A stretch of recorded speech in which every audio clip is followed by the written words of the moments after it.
Senator Kennedy. Secretary Wolf, thank you for your service. Why, in your opinion, do so many, not all, but so many of my Democratic colleagues believe in open borders? Well, that's a good question. I think it's a couple of different fronts. One, it would be they don't believe in immigration law. They don't like enforcement. They don't like removing of individuals.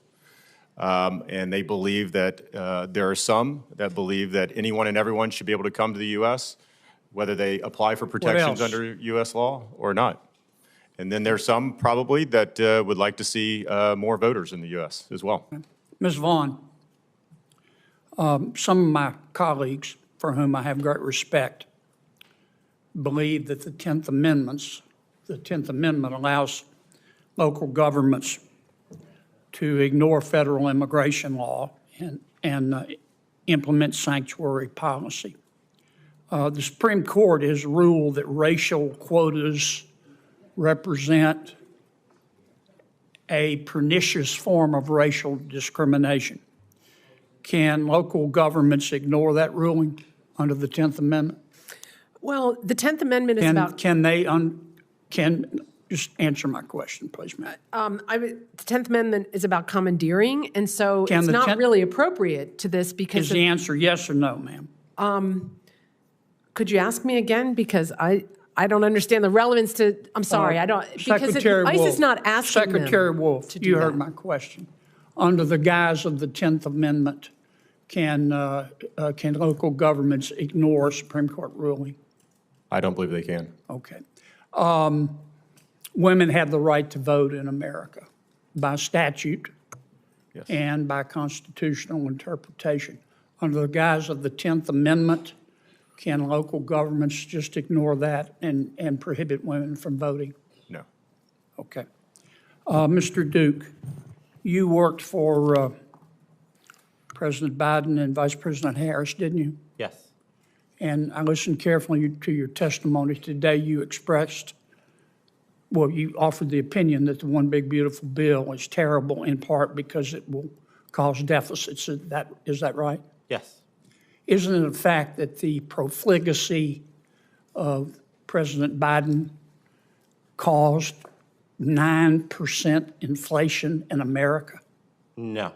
Okay. Isn't it a fact that if President Biden had discovered life on Mars when he was president, he would have immediately sent it money? I don't believe so. Oh, you don't? Okay. Well, I appreciate your newly found fiscal conservatism. Mr. Beer, you seem to be a very smart guy, and you seem to be a nice enough guy. Thank you, Senator. You seem smart as well. Object. Don't That was the chairman, not me. Don't you think your hyperbolic statements undermine your credibility? What hyperbolic statement did I make?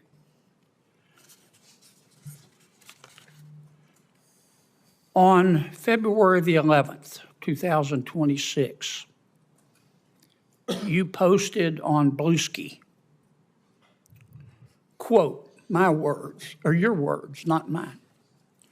The Democrats' video tells A tense Senate hearing erupts as Senator John Kennedy fires sharp questions at witnesses about immigration enforcement, sanctuary policies, inflation under President Biden, and controversial statements made online. Watch the heated exchanges, the surprising responses, and the moments that had the entire room reacting. telling service members to ignore illegal orders didn't go far enough. They should have also urged them to refuse unethical orders, whether illegal or not. There are many things deemed legal that are still obviously unethical, and everyone should hold themselves to this higher law. End quote. Did I read that correctly? I believe you did. Do you disagree with it? You think people should do unethical things in their capacity On December the 31st of 2025, you posted in But- front but of what- God. but wait, In do you- front of- do you in disagree front of- with what I Let me said? finish my question. I'm You sorry. answer it, sir. Sure. In front of God and country. You said, quote, "They," referring to Republicans, "think they control their way into us accepting ethnic cleansing." End quote. Your words, not mine. Did I read that correctly? That was in regard to a Did I Department of read that? Homeland Did I Security read post that? about advocating 100 million deportations. That is what DHS has tweeted from their own account. 100 million deportations hurts, doesn't would it? be ethnic cleansing. You would be Truth hurts, removing doesn't it? 1/3 of the country. So yes, there Truth are can people just within the gut you like a Department of fish. Homeland And Security. you don't think this is hyperbolic? Give me 30 more seconds. I think advocating 100 million I'm having, deportations is I'm having fun here, ethnic Mr. Chairman. cleansing. On February Yes. 5th, you quoted you said the following on Bluesky. Your time's Quote, up. "These are all good, but there's no enforcement mechanism." I'm sorry. Let me try a better one. On March 2nd, you said, quote, "If you rule against Trump's population purge agenda," no hyperbole there, "the nativists will name you, threaten you, and come after you. These judges are much braver than the ICE agents who hide behind masks while violating the Constitution." They are Close much quote. braver. They put their names on their rulings and they stand behind their constitutional rulings. When I talk about population purge, I'm talking about the fact that they're trying to deport U.S.-born citizens, people born here. They are trying to deport them as well. So it's not a mass deportation agenda. It is also an agenda intended to reduce the population of the United States, including U.S.-born people. thank So you. these are not Wait. hyperbolic statements. I appreciate you reading my account. I appreciate Here's your the good research. news. What You- planet wait, did you wait, wait, just, wait, wait a minute, Mr. Chairman, Wait. what planet did you just parachute in No, from? no. Hey, guys. You trigger my gag reflex, So, Mr. Beal. so we got a process here, and it's good to know you don't have an agenda. If you enjoyed this breakdown, please like, comment, share, and subscribe for more political insight.